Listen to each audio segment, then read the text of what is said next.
Bonjour, ici Bruno Saint-Hilaire d'Énergie Santé Optimale. Bienvenue dans notre nouvelle capsule sur le groupe privé Santé et Vitalité. Aujourd'hui, on vous parle des jeûnes intermittents et puis pourquoi les femmes devraient faire des jeûnes intermittents de façon différente que les hommes. Et l'information que je vais partager avec vous aujourd'hui vient d'une étude qui a été publiée dans le American Journal of Endocrinology, donc l'endocrinologie, qui est la spécialité de médecine au niveau des hormones, thyroïdes et tout et tout. Un aspect très complexe du corps humain. Et avant d'aller plus dans les détails là-dessus, on va juste démystifier un peu c'est quoi les jeûnes, puis pourquoi les gens font ça et quels bénéfices on peut en retirer de façon sommaire. Donc, effectivement, il y a depuis en fait la nuit des temps, les gens font des jeûnes. On peut même voir des jeûnes même dans certains ouvrages de la Bible. Mais si on se ramène un petit peu plus près de nos jours, depuis quelques années surtout, on remarque qu'il y a beaucoup de gens qui vont pratiquer le jeûne, entre autres pour les bénéfices au niveau de la gestion de poids. Mais on sait aujourd'hui, dans les différentes spécialités de la médecine, que les jeûnes ont beaucoup de bénéfices à plein de niveaux.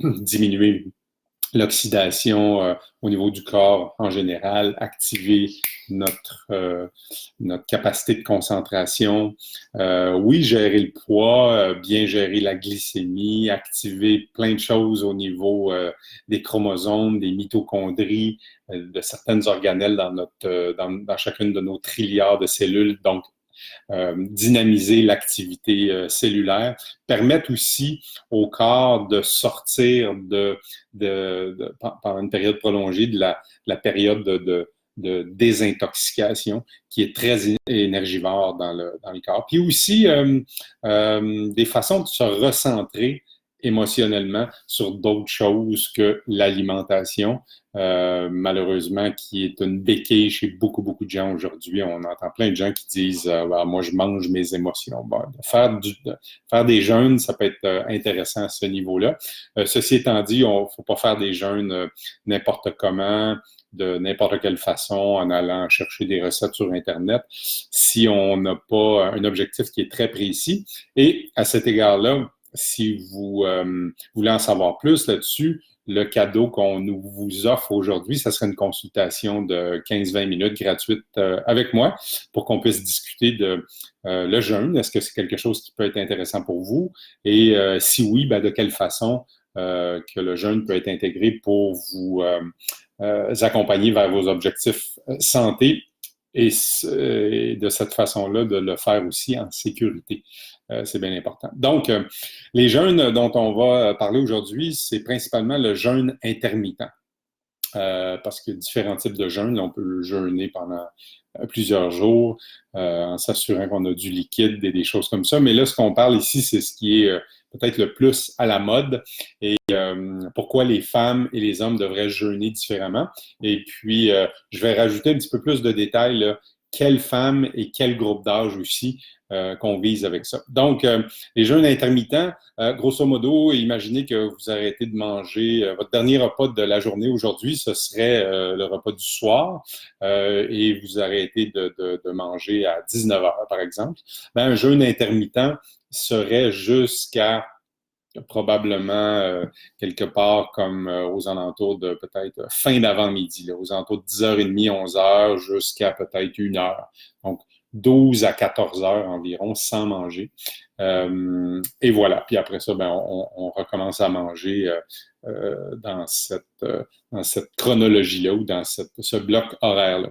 Donc, pourquoi les hommes devraient suivre cette règle-là? Puis les hommes, je vous dirais jusqu'à peut-être mi-quarantaine, c'est une bonne idée de faire ça dans la mesure où on est en bonne santé.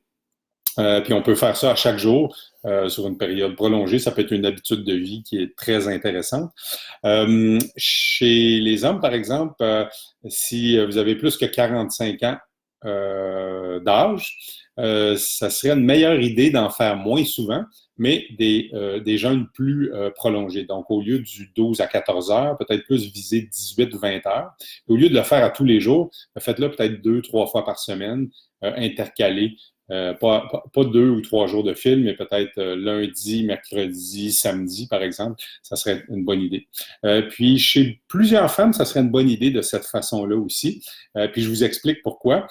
Pourquoi le jeûne chez la femme devrait être différent, toujours en fonction de l'étude qui a été publiée dans le Journal of American Endocrinology. Merci, Jessica. C'est ça. Endocrinologie. Il ne veut pas sortir en anglais, on dirait.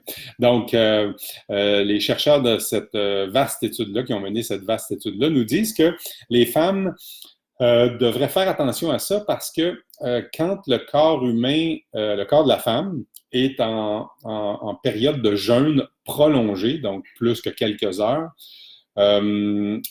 les organes vitaux ont tendance à se contracter et réduire leurs activités. Donc, c'est le cas chez les hommes aussi. Mais chez les femmes, c'est un phénomène qui est décuplé au niveau de la sensibilité, principalement au niveau de votre système reproducteur. Donc, imaginez que vous êtes une femme dans la vingtaine, trentaine ou même quarantaine, puis vous voulez avoir un enfant et que vous faites du jeûne intermittent et que là, votre activité au niveau de vos cycles d'ovulation sont réduites à cause du stress qui est causé par le jeûne, ben là, vous allez diminuer vos chances de pouvoir être féconde.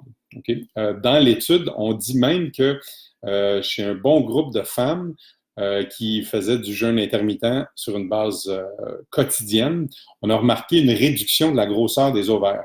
Donc, c'est très, très, très important de faire attention à ça. Et donc, diminution de l'activité au niveau du système reproducteur. Là, si vous écoutez notre Facebook Live aujourd'hui, puis vous dites, ouais, ben moi, les enfants, je les ai eus, ou j'en veux pas, c'est quoi l'incidence pour moi finalement? Ce que les chercheurs disent, c'est que si vous diminuez l'activité naturelle de votre système reproducteur, vous augmentez vos chances d'avoir des syndromes prémenstruels, des syndromes de préménopause ou de ménopause, des symptômes plus accentués. Donc, ça, peut-être que les enfants, c'est pas quelque chose qui est dans vos plans, mais je suis pas mal sûr que de diminuer les syndromes prémenstruels ou les effets secondaires de la préménopause ou de la ménopause, c'est probablement quelque chose qui vous intéresse. Donc, ça, c'est une des raisons pour laquelle c'est important chez les femmes de faire des jeûnes différemment que les hommes, et j'y arrive dans quelques instants, comment est-ce qu'on devrait le faire. L'autre élément que les chercheurs ont dénoté chez les femmes qui font des régimes intermittents ou des jeûnes intermittents, excusez-moi, à chaque jour, c'est qu'il y a une diminution de l'activité de la thyroïde. Et ça aussi, peut-être que ça vous intéresse, mesdames, de savoir que votre thyroïde est affectée, principalement l'hormone T3. Il y a différentes hormones que la thyroïde sécrète, mais la T3, il y aurait une baisse de ça.